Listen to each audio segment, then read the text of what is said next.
Shalom Aleichem, on est toujours dans la quatrième condition, et on a dit la dernière fois que pour pouvoir faire critiquer un rachat, il faut que d'abord on lui fait une tochacha ou une atra'a. Atra'a c'est quoi? Donc c'est quoi un avertissement? Yeshomri. Sherakim atra'a itra bachute. Rien que si tu l'avertis avant qu'il fasse la faute. Dainu. Shodialo taïso, tu l'as dit que c'était interdit. Vechumrato, la gravité de cet interdit-là. Mais après, et malgré tout, il n'a pas fait de chouva. Rakaz ou yotse miklal amitecha.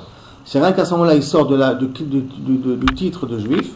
Ou matrat ha'atra, il est vadé. Et le but de l'atra, c'est de vérifier. Shachen achote aussi et treto bemezid velo beshogeg. Avertir quelqu'un, faire une atra, c'est rien que pour distinguer est-ce qu'il a fait ça exprès ou pas fait, il ne fait pas ça exprès. Ou miachar, c'est zoï matrat ha'atra, puisque c'est le but. Il m'a choté avar avera beforsemet. Il a vu une avera qui est très connue, que tout le monde sait que c'est assaut. C'est le mikreze hu bevadai mezid.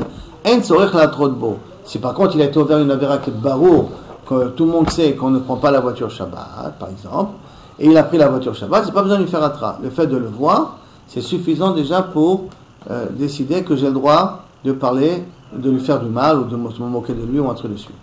Parce qu'il est sorti d'une din amitecha. Begam, il est lo atra ou yotse miklal amitecha. Même sans atra, il sort du klal amitecha, kedat zo pasak amishna boa. Bon, bien entendu, il faut quand même faire une petite distinction. Aujourd'hui, il y a ce qu'on appelle Tinok Shenishba. Tinok Shenishba, c'est des personnes qui n'ont eu aucune éducation religieuse. N'ayant aucune éducation religieuse, ils ne comprennent pas les religieux qui interdisent de rouler par Shabbat avec la voiture. Donc si eux, ils conduisent avec la voiture, on ne peut pas les considérer comme ils ont été Yotse Medina Mitecha. Parce que ça vient de leur ignorance. Même aujourd'hui. Hein? Même aujourd'hui. On peut dire ça aujourd'hui. Même quand ils entendent que les religieux disent ah, Shabbat, ça soit de rouler avec la voiture, ouais. Ils croient que c'est rien que des fanatiques. Ils ne comprennent pas qu'il y a un lien de Shabbat, qu'est-ce que c'est le Shabbat. Ils ne connaissent pas la vraie valeur du Shabbat. Il y a tellement de cours, il y a tellement de, mais de connaissances. Ils n'ont pas été confrontés à ces cours-là.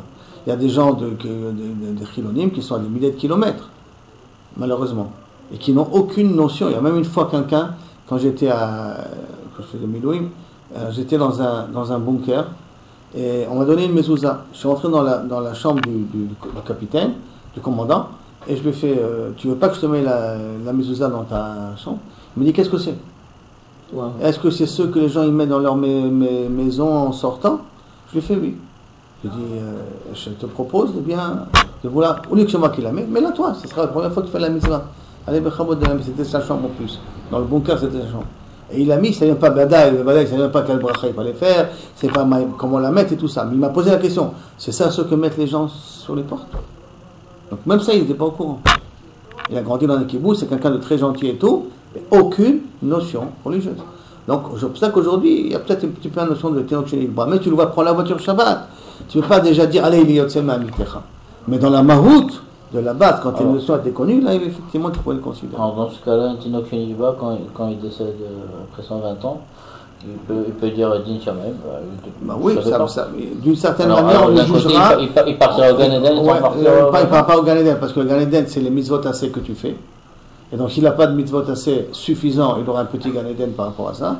Mais dans le Gehinnom, c'est différent. Et donc, à cause beaucoup, on va le refaire descendre peut-être, pour que, cette fois-ci, il puisse plus être un Tinok Shenishba. Parce qu'Akadosh Baruch Hu, il a fait descendre en tant que Tinok Shenishba, et que peut-être Akadosh Baruch Hu voulait que toute sa vie, c'est de vivre comme un goy.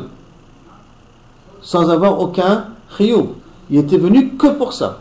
Parce que dans la vie précédente, peut-être il a été metaken, tout ce qui a besoin de metaken, il lui restait uniquement de vivre ce monde-là sans faire de faute pour faire une action de chesed ou d'amener la neshama d'une personne. C'était toute sa avoda.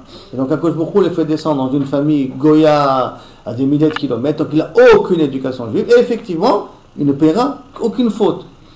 Parce que le but c'est d'être un Tinok Shenishba. Les cheshbonot d'Akadosh Baruch Hu, il peut y avoir la chose.